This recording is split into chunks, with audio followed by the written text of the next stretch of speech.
Hello, good evening दोस्तों। तो आज मैं आपके लिए लेके आया हूँ understanding Indian society and culture का पेपर, जो कि अभी हाल फिलहाल में ही हुआ था, सेमेस्टर सेकंड का है। तो फर्स्ट क्वेश्चन देखिए, कौन सा आश्रम विद्यार्थी जीवन और सीखने की अवस्था से संबंधित है? तो इसमें आ जाएगा ऑप्शन नंबर ए ब्रह्मचर्य। सेकंड, कौन सा वर्ण परंपरागत रूप से शारीरिक और सेवा उन्मुख व्यवसाय से जुड़ा हुआ है? इसमें ऑप्शन नंबर बी क्षत्रिय। थर्ड क्वेश्चन, वर्ण व्यवस्था में प्रत्येक व्यक्ति के वर्ण के आधार पर उससे जुड़े कर्तव्य को क्या कहा जाता है? ऑप्शन नंबर सी हो जाएगा धर्म। कौन सा वर्ण परंपरागत रूप से कृषि और कारीगर व्यवसाय से जुड़ा हुआ है? तो ऑप्शन नंबर बी वैश्य।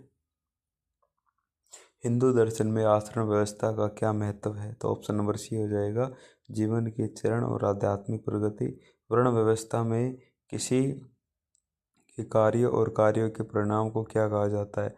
तो इसमें आ जाएगा ऑप्शन नंबर ए सातवां, पुरुषार्थ का शाब्दिक अर्थ क्या है? तो इसमें आ जाएगा ऑप्शन नंबर ए कर्तव्य। देन एट्थ क्वेश्चन, भारतीय संस्कृति में संस्कार शब्द क्या दर्शाता है? तो ऑप्शन नंबर हो जाएगा इसमें ए पवित्र अनुष्ठान।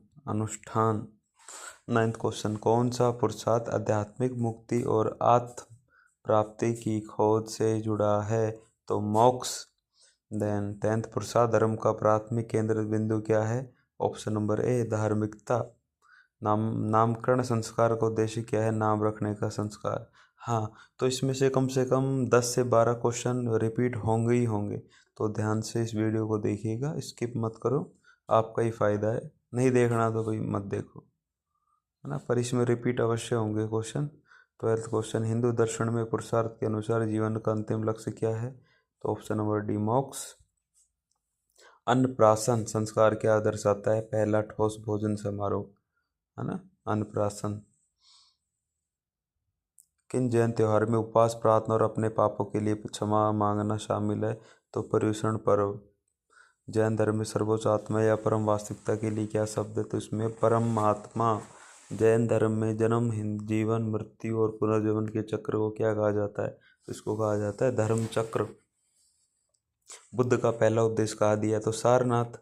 जैन धर्म में प्रथम तीर्थकर ऋषभ। बुद्ध में भिक्षु और भिक्षुणियों को समुदाय को कहा जाता है संघ। जैन धर्म में 24 तीर्थकार जी, ये सबको पता होगा, महावीर जी पहला उपदेश दिया था बुद्ध ने सारनाथ में, और जैन धर्म में 24 तीर्थकर है महावीर जी। मनुस्मृति में जीवन की 4 अवस्था को क्या कहते हैं? आश्रम। मनुस्मृति का लेखक किसे माना जाता है? मनु को।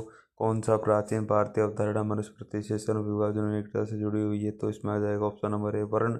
मनुस्मृति के अनुसार वैश्य का प्राथमिक व्यवसाय क्या है? तो कृषि एवं व्यापार।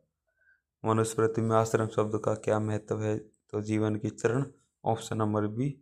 कौन सी मनुस्मृति में वर्ण ज्ञान और आध्यात्मिकता की खोज से जुड़ा है? ऑप्शन नंबर ए ब्राह्मण। मनुस्मृति में कौन से वर्ण का संबंध शारीरिक श्रम से है? ऑप्शन नंबर डी शूद्र। मनुस्मृति के अनुसार व्यभिचार की सजा क्या है? दंड। अर्थशास्त्र का लेखक किसे माना जाता है? तो ऑप्शन नंबर ए चाणक्य। अर्थशास्त्र के धर्म युद्ध शब्द का तात्पर्य है धर्म युद्ध, इसमें यही आंसर आएगा। अर्थशास्त्र के अनुसार सरकार में मंत्री की क्या वो भूमिका होती है? तो ऑप्शन नंबर डी उपरोक्त सभी। राजा को सलाह देना, नीतियों को लागू करना और प्रशासन। अर्थशास्त्र में अनुसार धर्मस्थ की क्या भूमिका है? तो उपरोक्त सभी। ये थोड़ा साफ नहीं आ रहा। अर्थशास्त्र में व्यवहार शब्द का तात्पर्य उपरोक्त सभी। इसमें भी अर्थशास्त्र के अनुसार सेना की भूमिका है, राजा की रक्षा करना, व्यवस्था बनाए रखना, उपरोक्त सभी। और अर्थशास्त्र में लोक विद्या का क्या महत्व है? लोगों का ज्ञान। Option number A. अर्थशास्त्र मुख्य रूप से किस पहलू? तो इसमें उपरोक्त सभी, दैन उपरोक्त सभी, इसमें ऑप्शन नंबर ए हो जाएगा। और संगमरमर की वास्तुकला के प्रसिद्ध दिलवाड़ा मंदिर भारत की दिलवाड़ा है राजस्थान में। हम्पी के वृक्ष सफाद मंदिर किस राजवंश से संबंधित है? विजयनगर। अपने ऐतिहासिक महत्व जाने वाले सोमनाथ मंदिर गुजरात, सोमनाथ तट के पास, है ना। सांची स्तूप एक प्राचीन बौद्ध संरचना किस भारतीय राज्य में स्थित है? तो मध्य प्रदेश, एमपी। मंदिर वास्तुकला में शिखर शब्द का अर्थ है मीनार।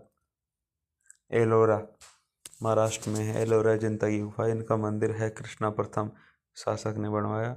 पुरी का जगन्नाथ क्या निकलती रथ यात्रा। उड़ीसा में लाल किला परिसर में मोती मस्जिद निर्माण औरंगजेब ने करवाया। दिल्ली में लोटस टेम्पल वास्तुकला आधुनिक है। कोणार्क की सूर्य मंदिर ये है शायद कर्नाटका में, हाँ। तो ऑप्शन नंबर बी नागरा की स्थापत्य नागरा की। हिंदू मुस्लिम गणतंत्र का उद्देश्य है मुख्य प्रार्थना कक्ष। वास्तुशास्त्र का उदाहरण है ज्योतिष। दिल्ली में कुतुब मीनार किसका उदाहरण है इस्लामी वास्तुकला का। खजुराहो में केंद्रीय महादेव मंदिर है, इसमें शिव। काचपरा का कैलाश देव किस राजवंश से। तो पल्लव। मंदिर वास्तुकला में मूर्ति का उदाहरण के साथ वही है देवता की छवि। द्रविड़ में गर्भगृह के ऊपर मीनार को कहाँ रखा जाता है तो विमान में। द्रविड़ वास्तुकला में बारिश हुआ भित्ति चित्र। हम्पी में विरूपाक्ष किस देवता समर्पित है तो शिव को। द्रविड़ शैली की इसमें चौल। 60 में द्रविड़ मंत्र को किस प्राचीन संस्था प्रभाव दर्शाती है वास्तुशास्त्र। द्रविड़ वास्तुकला में अवधारणा किस शास्त्रीय भाषा से निकटता से संबंधित है। Option number D Kannada. ये इंपॉर्टेंट क्वेश्चन है। नागर वास्तुकला शैली की उत्पत्ति भारत के किस क्षेत्र में हुई तो उत्तर भारत से। पंचायतन की अवधारणा संबंधित है नागर शैली से। नागर शैली सबसे अधिक निम्नलिखित के निर्माण में देखी जाती है। मंदिर। नागर शैली किस धार्मिक परंपरा से संबंधित है हिंदू धर्म से। नागरा शब्द किस भाषा से लिया गया है संस्कृत। नागर शैली के मंदिर के सुरंग शब्द का क्या अर्थ है तो ऑप्शन नंबर बी शिखर। नागर शैली के मंदिरों में कर्णकूट स्थित है तो ऑप्शन नंबर सी शिखर। वेसर शैली आमतौर पर भारत के किस क्षेत्र की वास्तुकला से जुड़ी है तमिलनाडु। वेसर शैली के मंदिरों में मुख्य रूप से किस देवता का चित्रण किया जाता है भगवान शिव। वेसर शैली के मंदिर में शिखर का आकार कैसा होता है पिरामिडिकल। इंडो सार्निक शैली किस शताब्दी में विकसित हुई तो 19वीं शताब्दी। देन भारतीय इस्लामी कला का निमंत्रण इंडो सार्निक साहित्य के किस रूप में स्पष्ट हुआ मसनवी। सार्वसैनिक शब्द किस ऐतिहासिक संदर्भ से लिया गया है तो तुर्क साम्राज्य से। इंडो सार्वसैनिक साहित्य में दास्तान क्या है ऐतिहासिक आख्यान। भारतीय सिनेमा इंडो सार्निक तत्वों का विशेषता तो मुगल ए आजम मूवी है ये। क्षेत्र व क्वेश्चन इंपॉर्टेंट है। 20वीं सदी की ऐतिहासिक फिल्म में स्पष्ट है तो मुगल ए आजम। शास्त्रीय संगीत। भारतीय शास्त्रीय नृत्य के इंडो सार्निक तत्वों के एकीकरण का उदाहरण किस नृत्य शैली से मिलता है तो कथक। मुगल चित्रकैली शैली का संस्थापक बाबर को माना जाता है।